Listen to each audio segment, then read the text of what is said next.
Hello students, welcome to Nimbus learning powered by engineers academy. And आज का session है gate 2023 और gate 2024 के लिए। आपको पता है गेट 2023 का ऑलरेडी आगाज हो चुका है और बहुत सारे स्टूडेंट्स बेहतरीन तरीके से प्रिपरेशन कर रहे होंगे, लेकिन उन स्टूडेंट्स के मन में भी कुछ कुछ ख्याल आने लग गए होंगे जो स्टूडेंट्स गेट 2024 को थर्ड ईयर में या फाइनल ईयर में देने वाले हैं।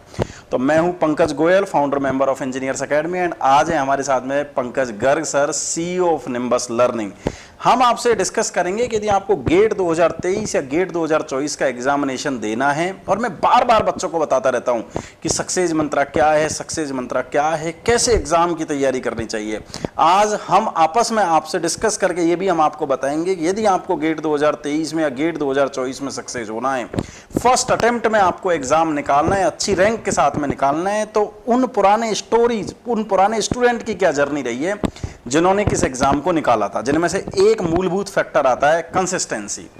क्यों सर? कंसिस्टेंसी, जो बच्चे कहते हैं कि सर हम लगातार पढ़ते थे और इस तरीके से पढ़ते थे कि हम पूरे साल भर मेहनत करते थे और हमारे रिजल्ट निकल जाते थे। तो कंसिस्टेंसी के बारे में और भी बहुत सारे बच्चे आपसे टच में रहते थे, तो मैंने बच्चों को बहुत बार बताया कंटिन्यूअस पढ़ो, कंसिस्टेंसी मेंटेन करो, 7-8 घंटे पढ़ो और जितना पढ़ रहे हो रेगुलर पढ़ते रहो, चीज़ों को एकदम एक लेवल से पढ़ो। तो इस बारे में आपका क्या व्यू है सर? सर देखिए, कंसिस्टेंसी तो बहुत ज़रूरी है। आप जब भी गेट के एग्ज़ाम की बात करते हैं, कंसिस्टेंसी के साथ मोटिवेशन बनाए रखना, डेडिकेशन के साथ गेट के लिए तैयारी करना और प्रैक्टिस, मतलब ये 3-4 पॉइंट ऐसे हैं जिनका सबका कॉम्बिनेशन रहना बहुत ज़्यादा ज़रूरी है। एग्जैक्टली कि कंसिस्टेंसी के साथ साथ स्टूडेंट डेडिकेशन के साथ उस लेवल तक जाए। क्योंकि होता क्या है कि कई बार डेडिकेशन बना हुआ है लेकिन मोटिवेशन नहीं है।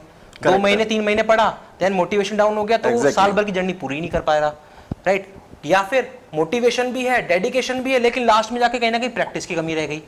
तो अल्टीमेटली डेडिकेशन, मोटिवेशन, कंसिस्टेंसी और practice means each and everything, ये सारे के सारे सक्सेस मंत्र हैं किसी भी एग्जाम में सक्सेस होने के, स्पेशली गेट एग्जाम में। एग्जैक्टली ये बच्चों को बहुत बार हम डिस्कस भी करते हैं, लेकिन बार बार बच्चे वही बात सुनना चाहते हैं, सर कैसे कंटिन्यूटी मेंटेन करें, कैसे मोटिवेशन मेंटेन करें। बिल्कुल ठीक बात है सर। अभी जैसे अपन बात करें कि 10-11 साल का जो अभी तक का सफर रहा है, तो उसमें आप भी काफी सारे टॉपर्स से मिले हो जो गेट के टॉपर्स रहे हैं। बिल्कुल उनका भी कुछ एक्सपीरियंस आप डेफिनेटली देखिए, क्लास में बहुत सारे बच्चे पढ़ रहे होते हैं सर, लेकिन अपन ये देखते हैं कि एक ही क्लास में पढ़ने वाले बच्चे में से एक बच्चा ऐसा होता है जिसकी टॉप 10 के अंदर रैंक आती है, एक बच्चा ऐसा होता है जिसकी 500 रैंक आती है, एक बच्चा होता है जिसकी 2000 रैंक आती है, और एक बच्चा होता है जो क्वालिफाइड भी नहीं कर पाता।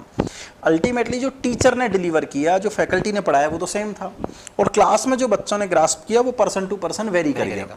अब आप यदि प्रीवियस अपने स्टूडेंट जैसे नमन, हम जो अपने क्लासरूम स्टूडेंट थे 2018 बैच के, जिनकी पहली रैंक आई, साथ में नमन के साथ में एक चिराग, एक स्टूडेंट थे चिराग सिंगल, जिनकी सिविल ब्रांच में 4 रैंक थी, शशांक तिवारी मैकेनिकल के जिनकी 7 रैंक थी, और युवराज एक स्टूडेंट था 9 रैंक थी, और ऐसे और भी बहुत सारे स्टूडेंट, मनोज प्रजापति थे, ऐसे बहुत सारे स्टूडेंट थे। यदि आप उनसे बात करोगे ओवरऑल तो आपको ये समझ में आएगा कि उन्होंने उसी कंसिस्टेंसी के साथ में, उसी मोटिवेशन के साथ में रेगुलर लगे रहे, टीचर पर ट्रस्ट किया, कंटेंट पर ट्रस्ट किया, टेस्ट सीरीज लगातार दी, रेगुलर पढ़ते रहे, तो डेफिनेटली उनके पास में रिजल्ट आ जाते हैं। तो ये तो अल्टीमेटली बात वही है, लेकिन इसी बात को बार बार कहने का पर्पज यही है कि जो स्टूडेंट जिनको लगता है सर हम सक्सेस होंगे कि नहीं होंगे, हमारा रिजल्ट आएगा कि नहीं, तो हम उनके बार इस बात को उसके जहन में घुसाना चाहते हैं कि भाई ये काम कर लिए ना तो डेफिनेटली आपका सिलेक्शन हो जाएगा। बिल्कुल सही बात। तो सर ये जो टॉपर्स रहे हैं, मतलब एक तो वो होते हैं स्टूडेंट जो सिर्फ एग्जाम क्रैक कर पाते हैं, एक ही टॉपर्स है, तो कुछ एक्स्ट्रा भी इन्होंने शायद किया होगा कुछ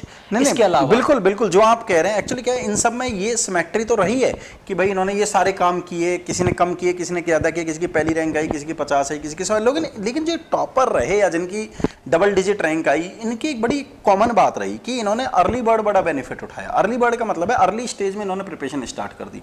अर्ली स्टेज का मतलब क्या है, जैसे सर गेट 2024 होने वाला है, गेट 2024 में वो बच्चा एलिजिबल है जो आज की डेट में 3rd सेमेस्टर में पढ़ रहा है।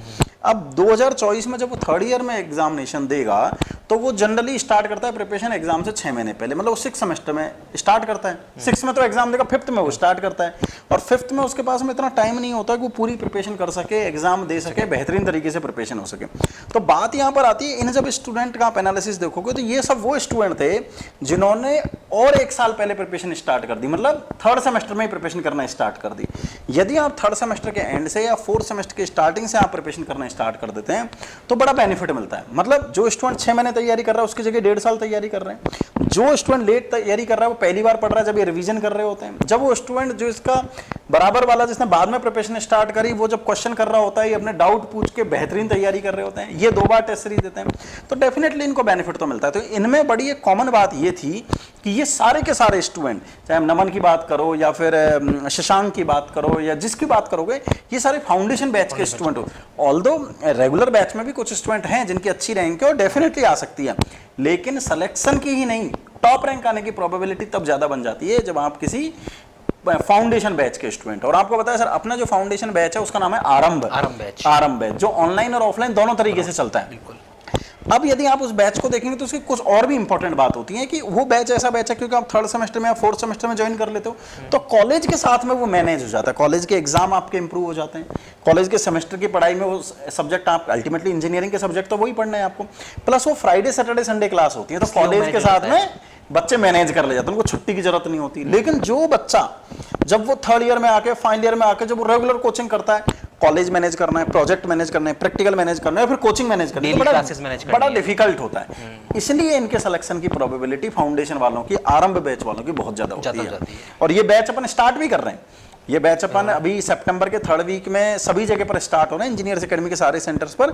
जयपुर में तो 23 सितंबर से फ्राइडे से इस टाइप के बैचेज स्टार्ट हो रहे हैं जो कि वन ऑफ द बेहतरीन टाइप के बैचेज, ऑनलाइन में भी रहेगा। एग्जैक्टली ये बैचेज केवल ऑनलाइन ऑफलाइन ही नहीं, अब तो क्योंकि ऑनलाइन का जमाना भी है, कुछ ऐसे बच्चे हैं जो ऐसी सीकर से कोई बच्चा है जिसको तैयारी करनी है तो डेफिनेटली वो ऑनलाइन पढ़ सकता है, लेकिन जयपुर का बच्चा फ्राइडे सैटरडे संडे आके अपनी क्लासेज को एग्जैक्टली एंजॉय कर सकता है। पूरा जल्दी चालू करेगा तो सिलेबस भी उसी अकॉर्डिंग टाइम से बिल्कुल 8-10 महीने में सिलेबस हो जाएगा ताकि बाद में वो अपना रिवीजन करता रहेगा, टेस्ट सीरीज वगैरह प्रॉपर बाद में आराम से। एग्जैक्टली तो ये बड़ा बेहतरीन टाइप का बैच है सर। जितने भी स्टूडेंट जो ये चाह रहे हैं कि अल्टीमेटली देखो कोई गोली कैप्सूल दवाई या कोई ऐसी सिरप नहीं है कि अल्टीमेटली ये ली और भाई तुम्हारा सिलेक्शन हो जाएगा। गेट के एग्जाम को क्रैक करना है तो कंसिस्टेंसी जैसा अपन डिस्कस कर रहे हैं, motivation, practice, regular questions, doubts, सब होने चाहिए और बिफोर द टाइम होने चाहिए। मतलब उस लीग के साथ नहीं चल रहा, जो लीग आपके साथ में तैयारी, उनसे पहले तैयारी करो, डेफिनेटली जितना जल्दी जागेंगे उतना ज्यादा अच्छा आउटपुट मिलेगा। और ये बैच अब मैंने बताया 20 जितने भी स्टूडेंट जो चाह रहे हैं कि आराम बैच में क्लास लेना चाहते हैं, वो डेमो क्लासेस लेना चाहते हैं, चाहे वो ऑनलाइन या ऑफलाइन, हमारे हेल्पलाइन नंबर पर बात कर सकते हैं 7374000999 पर या फिर 7374000888 पर, या फिर ऑफलाइन के लिए अपने वेबसाइट विजिट कर सकते हैं, वहाँ पर भी आपको डिटेल मिल जाएंगी। तो ये बेहतरीन बैच है सर और इसमें डेफिनेटली वो इतिहास जो हमने कोरोना से पहले ऑफलाइन में रचा था, वापस से वो टाइम आ गया जब बच्चों का वो इतिहास रचा जाएगा और 1, 3, 5, 7, 13, 15, 25, 50, 100 के अंदर जब वो 12-15 रैंक आया करती थी तो वैसा इतिहास फिर से रचने की तैयारियां हो गई हैं। वो हिस्ट्री वापस से रिक्रिएट करने का टाइम एग्जैक्टली यदि आप बच्चा पार्टी यदि आप एक कदम चलोगे तो हम 2 कदम चलेंगे, ये बात के लिए हम आपको गारंटी दे रहे हैं। आप मेहनत करें, हम कदम से कदम आपके साथ में मिलके मेहनत करेंगे। तो यही मतलब आज के सेशन का मेन मोटो था, ताकि बच्चों को मैक्सिमम बेनिफिट मिल सके और फाउंडेशन या आरंभ बैच की डिटेल मिल सके, ताकि आप आइडेंटिफाई कर सकें, check yourself whether you can go for this GATE examination और नॉट। उसके लिए आप डेमो क्लासेस ले सकते हैं and you can identify yourself कि आप उस एग्जाम के लिए बने हैं, नहीं बने, कैसे तैयारी कब करें। उसके लिए आप डेमो क्लासेस 23 सितंबर 4:30 बजे सांगी कैंपस में आके ऑफलाइन के लिए या ऑनलाइन के लिए हमारे हेल्पलाइन नंबर पर या फिर nimbus.org.in पर रजिस्टर करके आप वहां से डेमो क्लासेस भी एंजॉय कर सकते हैं। Wish you all the best wishes from the entire team of engineers academy and nimbus learning. अच्छे से एग्जाम दो, प्रिपरेशन करो और गेट 2024 पर फतेह पानी है, ये हमारा प्रण है। आपका भी संकल्प होना चाहिए इसी प्रतिज्ञा के साथ। नेक्स्ट वीडियो में मैं आपके साथ मिलूंगा एचओडीज के साथ, जिसमें हम डिस्कस करेंगे हमारे एचओडीज ने, आज सीईओ सर के साथ में हम डिस्कस कर रहे थे, एचओडीज के साथ भी हम डिस्कस करेंगे उन्होंने अपने डिपार्टमेंट के लिए क्या तैयारी करी है, कैसे वो बच्चों के कदम ताल उनके साथ मिलाने वाले हैं और उन बच्चों को ना केवल सक्सेस बल्कि सेकंड डिजिट, सिंगल डिजिट में अपनी रैंक को प्रोड्यूस करने वाले हैं। Once again thanks a lot for watching this video. Thank you.